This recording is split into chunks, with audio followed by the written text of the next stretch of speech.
Dans cette vidéo, vous saurez pourquoi Charles III, ou plutôt ses mains, ont attiré l'attention des médias et des fans plus que le roi lui-même le jour de son couronnement. Est-il alors en mauvaise santé? C'est ce que vous allez découvrir tout de suite. Installez-vous bien confortablement, voici pourquoi Charles III a les mains si gonflées. Mais avant de commencer, n'oubliez pas de cliquer ici pour vous abonner si vous aimez cette vidéo et d'activer toutes les notifications pour ne rater aucune de nos prochaines vidéos. On commence.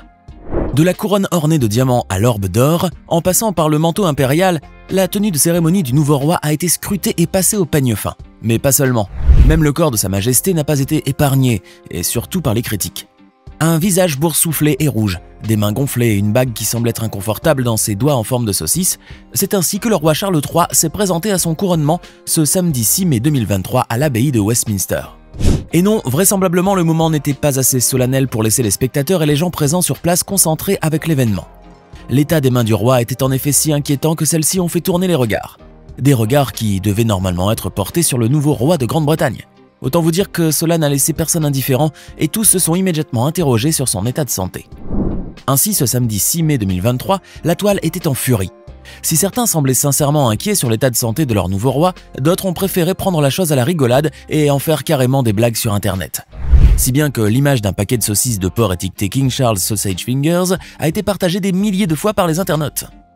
Cette même image avait été relayée il y a quelques mois par les tabloïds britanniques dans The Mirror, puisque ce n'est pas la première fois que Charles III s'affiche avec des mains à l'apparence anormale. En septembre 2022 déjà, des images du souverain serrant la main à la première ministre Liz Truss avaient laissé les gens perplexes sur Twitter.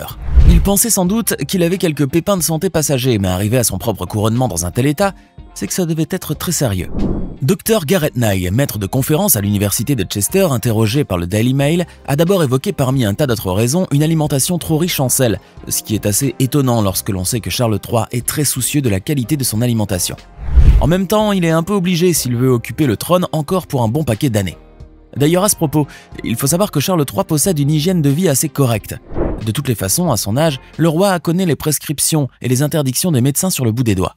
Et il faut bien l'admettre, le roi ne montre pas un manque de volonté à garder la forme et se faire une bonne santé. Soucieux de cela, le fils d'Élisabeth II est l'un des membres de la famille royale les plus exigeants concernant ce qu'il mange au quotidien. Dans un documentaire intitulé Secrets of the Queen's Kitchen, son ancien chef Graham Newbold a déclaré que le roi était si préoccupé par ce qu'on lui préparait que même lorsqu'il était en Écosse, il faisait venir ses propres légumes de Highgrove. De fait, Charles III est connu pour avoir développé l'agriculture biologique sur ses propres terres et cultivé ses produits lui-même. Il s'intéresserait même à la provenance des aliments qu'il ingérait et suivait de très près leur préparation. Mais ce n'est pas tout, le roi tient à manger végétarien 2 jours par semaine et évite les produits laitiers ainsi que la viande rouge. Il a beau être roi, Charles III ne prend pas non plus d'English breakfast. Son premier repas de la journée est en fait très sain, consistant en du pain fait maison, un bol de fruits frais et des jus de fruits. Et c'est tous les jours la même chose, sauf le week-end durant lequel il lui arrive de consommer des œufs gratinés. Lorsqu'il se déplace, le souverain embarque avec lui une lunchbox contenant plusieurs variétés de miel, des mueslis spéciaux, des fruits secs, etc. Charles III ne déjeune jamais, mais vers 17h30, il prend sa petite tasse de thé avec un œuf à la coque, accompagné de crumpets. C'est vrai que ce n'est pas très healthy, mais c'est le roi, il fait ce qu'il veut. Et il faut dire aussi qu'il compense largement en dînant sainement. Le dîner, justement, est constitué de divers aliments cuits de la façon la plus saine possible. Son assiette du soir est très bien composée, de telle sorte à ce que le roi soit bien rassasié et qu'il ait pris tous les apports nutritifs dont son corps a besoin. Charles III est un fin gourmet, ce n'est un secret pour personne. Il n'aime pas les sucreries et ne prend jamais de dessert. Voilà qui est bon pour lui. En tout cas, il le sait mieux que quiconque, la santé se trouve dans l'assiette. Et pas que, Charles est très actif. Outre ses occupations de monarque, il adore s'atteler à la chasse et aux sports d'hiver comme l'équitation. Son corps est donc tout le temps en action, ce qui est une bonne chose pour préserver sa santé. Si vous voulez en savoir davantage sur son mode de vie, nous vous invitons à aller voir une de nos vidéos où l'on vous donne plus de détails sur comment se passe la journée de Charles III. Pour cela, cliquez sur le lien et enregistrez la vidéo pour la voir plus tard. Mais alors, si le roi a toujours adopté une bonne hygiène de vie et qu'il fait minutieusement attention à sa santé, pourquoi son apparence laisse croire le contraire? Bon, c'est vrai, à 74 ans, on ne peut pas prétendre avoir une forme d'athlète, mais le minimum serait que l'on se porte bien, surtout lorsque l'on a les meilleurs médecins du monde à son service. Pourtant, les doigts du nouveau roi font sourciller depuis la mort de sa mère, la reine Élisabeth II, en septembre 2022. Depuis, la rumeur qu'il aurait de graves problèmes de santé vont bon train, et son apparition médiatique lors de son couronnement n'a fait que remettre le sujet sur le tapis et relancer les interrogations. Arrêtons-nous quelques secondes pour notre fameuse question de culture générale. Qui était le père de Charles III? A. Édouard, duc d'Édimbourg. B. Philippe, duc d'Édimbourg. C. Arthur, duc d'Édimbourg. La réponse vous sera donnée à la fin de la vidéo. Les gens ont beau parler, personne n'a pu apporter d'informations sûres à ce sujet. En effet, de nombreux commentateurs sur les médias sociaux ont spéculé sur le fait que le royal pourrait avoir une condition médicale particulière qui pourrait affecter ses doigts.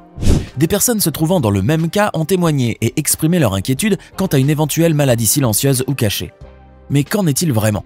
2 médecins se sont en fait prononcés sur cette affaire et ont dressé une liste des maladies dont le roi Charles III pourrait être atteint.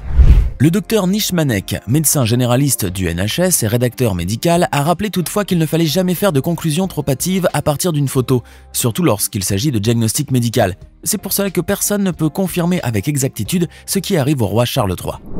Le docteur Gareth Ney a assuré pour sa part que des mains enflées n'étaient pas nécessairement un signe alarmant. Quoi qu'il en soit, les médecins ne peuvent diagnostiquer une maladie qu'en tenant compte de certains facteurs comme les antécédents médicaux et la durée des symptômes ou encore des antécédents familiaux.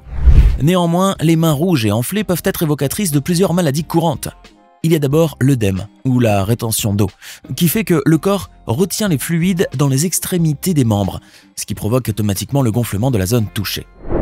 Cela se manifeste souvent au niveau des jambes et des chevilles, et aussi occasionnellement dans les doigts. Et plus la zone gonfle, plus elle exerce une pression sur les tissus dermiques et la peau sous-jacente, ce qui donne cet aspect rouge.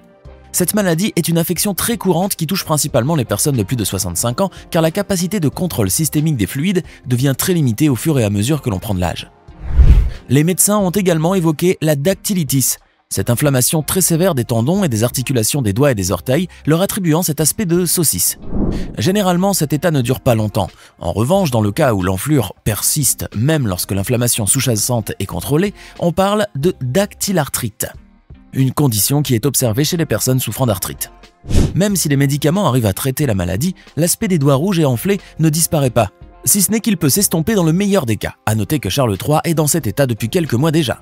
Sinon, il y a la possibilité que le roi souffre de la goutte, une forme d'arthrite inflammatoire qui engendre une très forte douleur et un gonflement soudain et intense de certains membres du corps, dont les mains et les pieds. Cette maladie est causée par un dépôt de cristaux d'acide urique dans les articulations, bien qu'elle ait tendance à n'affecter que les articulations individuelles comme un doigt plutôt qu'une main entière, ce qui laisse planer le doute puisque dans le cas de Charles III, c'est toute la main, les deux mêmes, qui sont enflées. Le docteur Ney a également pensé à d'autres causes plus rares de mains enflées qui peuvent inclure un régime non adapté. Il se pourrait que le roi ingère des médicaments pour la pression artérielle ou des stéroïdes qui ne lui conviennent pas et qui provoqueraient le gonflement comme effet secondaire rare. Autre éventualité, il se pourrait que Sa Majesté souffre de polyarthrite rhumatoïde, qui se manifeste par des douleurs lors du repos et durant la nuit, des articulations rouillées et un gonflement de la main. Toutes ces hypothèses se défendent, mais encore faut-il avoir des sources sûres pour confirmer l'une d'elles, car se prononcer, comme le ferait un médecin, rien qu'à partir des photos serait déraisonnable. Quoi qu'il en soit, comme le disent les 2 médecins et tous les professionnels de la santé en général, il ne faut jamais spéculer sur la santé des célébrités sans disposer de tous les facteurs et toutes les données pour le faire. Cela reviendrait à faire une auscultation médicale à l'aveugle sur un patient que l'on ne connaît pas.